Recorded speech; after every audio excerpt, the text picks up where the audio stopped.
with your left wrist, the one that's hurt. So I'll go have you just do some like flexion and extension like this. Any pain with those motions? I'm going back. Going back. Yeah. Okay, and then can you kind of just tilt your wrist to the side, so going towards your thumb, then going Yeah, outwards? that's not too bad. Okay, sounds good. Just wanted to see where you're at with your Yep. active range of motion. So I'll go ahead and test your right side first, just so that we can compare. Go ahead and set your elbow on the table like this for me. Yeah. Like here? Yeah, right there. Okay, so my landmarks, my stationary arm is going to be in line with the olecranon, and then my axis will be at the triplegium, and then my movement arm would be aligned with the fifth metacarpal. Okay, so I'm going to bring your arm forward a little bit here. So go ahead and try to bring your hand down as much towards you. You can.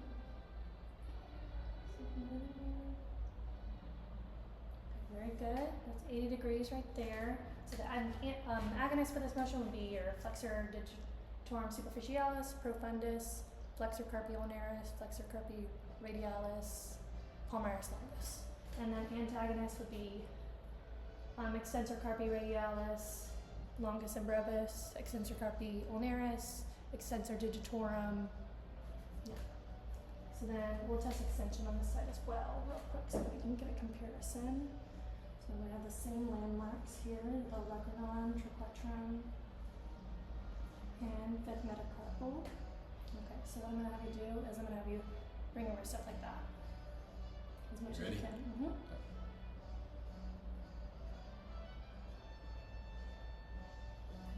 Okay, that's right at 67 degrees. I'm going to do it one more time. Just make sure I made it marks.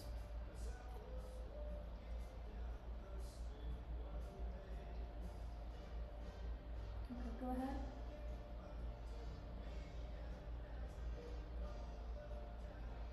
Okay, at 60 degrees that time.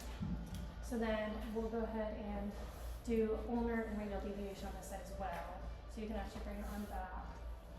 And so my landmarks for this are going to be the lateral epicondyle, the capitate.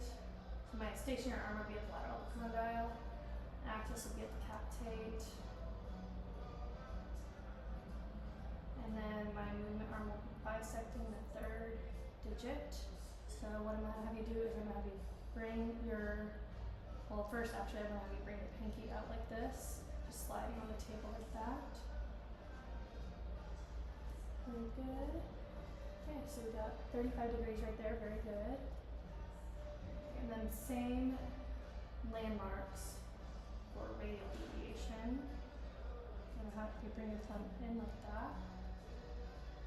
Very good. 30 degrees right there. And so then for ulnar deviation, the agonist would be flexor carpi ulnaris and extensor carpi ulnaris. Antagonist would be flexor and extensor carpi radialis, extensor carpi radialis longus and brevis. The opposite would be true for radial deviation. So your agonist would be your flexor carpi radialis, extensor carpi radialis longus and brevis, and your antagonist would be extensor carpi radialis or ulnaris and flexor carpi ulnaris. Oh, that's a mouthful. Okay, so we'll go ahead and switch sides. So same things over here. Let me know if you have any pain. So first we'll do flexion. So I'm going to find my landmarks, triplegium, olecranon, and fifth metacarpal. And for the stationary arm, the styloid process as well as the olecranon will be the landmark. Styloid process called the ulna. Okay, so now we're going to do the same thing. You can bring your palm towards you as far as you can. Good. I'm going to push a little bit. You okay? Just a bit there. Okay. So we got 80 degrees there. Very good. So now we're going to do extension. Same landmarks. Okay. So now we're going to bring your wrist up like this as far as you can.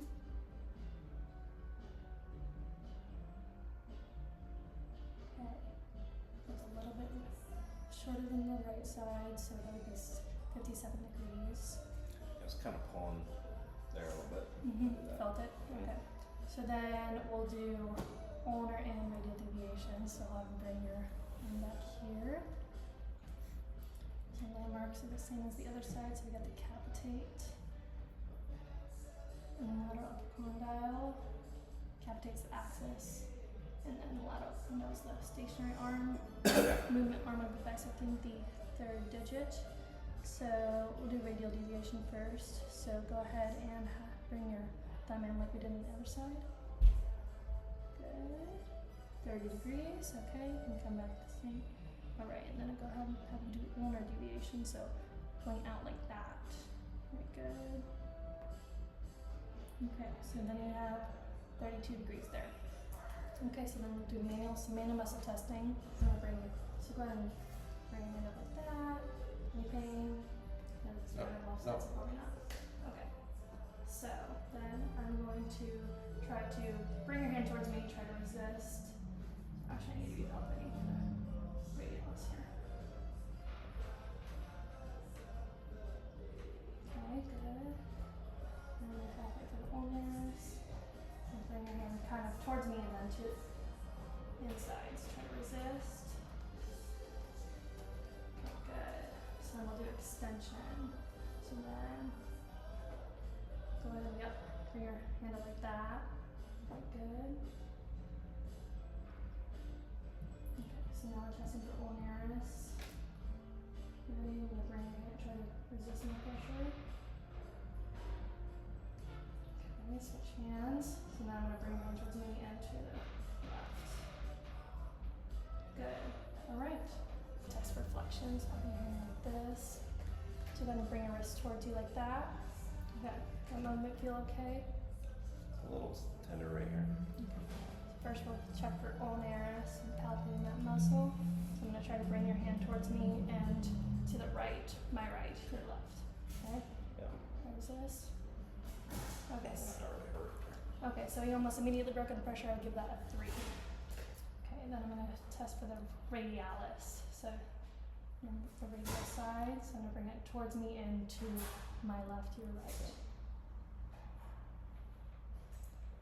Okay, so radialis is pretty strong. I'm gonna give that a grade of 5. So then go ahead and turn the wrist over. We're gonna test for extension. So go ahead and bring your wrist up like that, kind of cock it up. Very good. Okay, so palpating for ulnaris, extensor carpi ulnaris. So then I'm gonna bring the wrist towards me and to my left, your right. Try to resist. Okay, that's pretty strong, so give that a 5. And then I'm gonna bring your hand towards me and to my right. Try to resist. Alright, very good. That's it.